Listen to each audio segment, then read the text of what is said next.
Guys, the 14th round of the FIDE World Chess Championship is finally over. And we got some great news in this video. So, without wasting much of your time, let's get started. So, it was the 14th round. The scores were 6.5 to 6.5 and the last game tha for the classic section.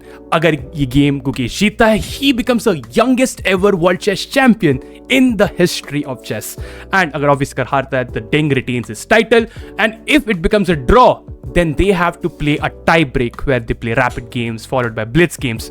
So in this game, Ding started with knight to f3. We got d5, g3, c5, bishop to g2, and this is basically the king's Indian attack.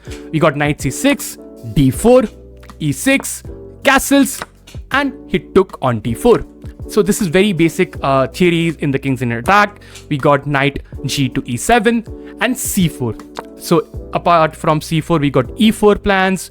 We got some sort of ideas with knight to c6, c4, and Ding opted with pawn c4. Gukesh took the knight. Queen takes d4, queen d4, knight c6, queen went back to d1. We got d4, e3, and he played bishop to c5. Now, very important, Ding took it with the pawn, bishop to d4. Okay, knight c3, castles, and yahan pe aaya knight to b5 by Ding. So the knight on b5 is attacking the bishop and creating potential threats with knight c7 in the future, kabhi na kabhi.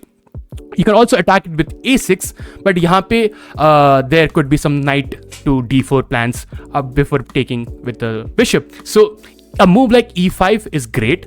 A move like bishop to c5 is also fine. Move like bishop b6 is also okay. Gukesh here played bishop to b6. Now, is position mein, you can see Ding is slightly better. If he finds the move queen to e2, queen to f3, but in the game, he played b3, which is also pretty decent.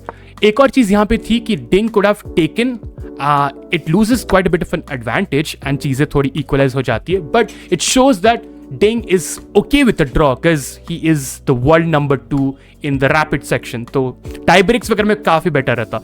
But Ding went with b3. We got a6 attacking the knight. The knight went back. Got bishop to d4 pinning the knight. Now a move like bishop b2 is fine. A move like queen c2 is also great.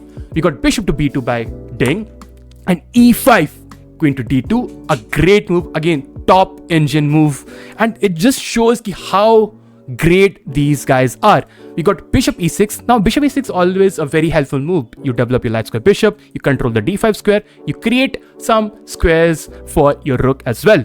Now we got knight to d5. Now this knight is a very, very strong knight. It controls some key squares and कभी ना कभी कुछ tricks वगैरह भी देखने को मिल सकते हैं in the position. We got b5 by Gukesh, cb5, and that wasn't a great move. यहाँ पे keeping that tension and bringing the rook to the c file was a great plan.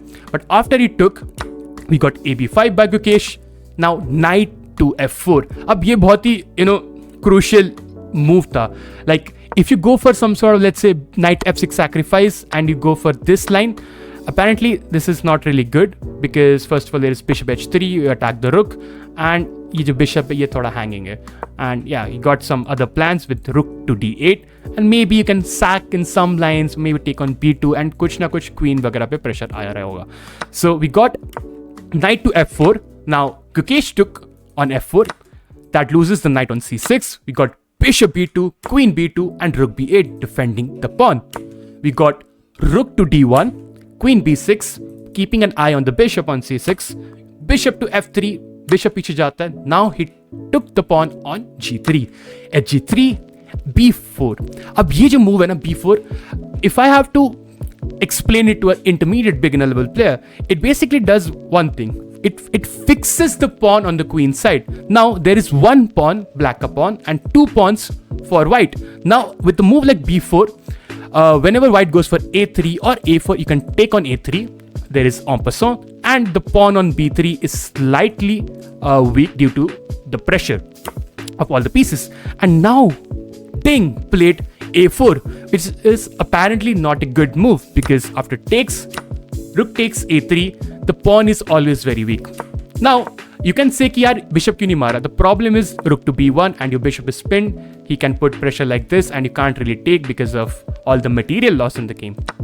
Now we got g6, queen to d4, queen b5, b4 and basically Ding को एक pawn देना पड़ा for free. After queen b4, rook b4, rook to a8, rook a8, bishop a8 and g5.